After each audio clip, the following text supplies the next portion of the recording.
மற்ற ஆப் மாதிரி இல்லாம தட்சால் ட்ரிப் சிட்டியை தவிர தமிழகம் முழுவதும் எல்லா டவுன்லயும் இருக்கு. லோக்கல்ல மட்டும் இல்லாம ரெண்டல், அவுட் ஸ்டேஷன் ட்ரிப் டியூட்டின்னு எல்லா டவுனுக்கும் போகலாம். கீழே டிஸ்கிரிப்ஷன்ல இருக்க லிங்கை கிளிக் பண்ணி தட்சால் ட்ரிப்பை டவுன்லோட் பண்ணி. திமுக ஆட்சியில் தமிழக மக்களின் நிம்மதி முழுவதுமாக பறிபோய்விட்டதாக அதிமுக பொதுச் செயலாளர் எடப்பாடி பழனிசாமி விமர்சித்துள்ளார். இது தொடர்பாக அவர் வெளியிட்டுள்ள பதிவில், சிவகங்கை மாவட்டம் இடைக்காட்டூர் கிராமத்திற்குள் இருசக்கர வாகனங்களில் அரிவாள் மற்றும் பட்டா கத்திகளுடன் வந்த 9 மர்ம நபர்கள் கண்ணால் கண்டவர் மீது கொடூர தாக்குதல் நடத்தியிருப்பதாக வரும் செய்தி அதிர்ச்சி அளிப்பதாக தெரிவித்துள்ளார்.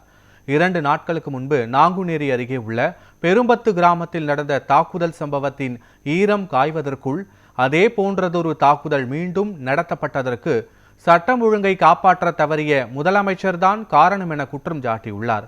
திமுக ஆட்சிக்கு முடிவு கட்ட தமிழக மக்கள் காத்திருக்கிறார்கள் என்று கூறியுள்ள இபிஎஸ், இடைக்காட்டூர் கிராமத்தில் அரங்கேறிய கொலைவெறி தாக்குதலில் தொடர்புள்ள அனைவரும் மீதும் கடுமையான சட்ட நடவடிக்கை எடுக்க வேண்டும் எனும் வலியுறுத்தியுள்ளார்.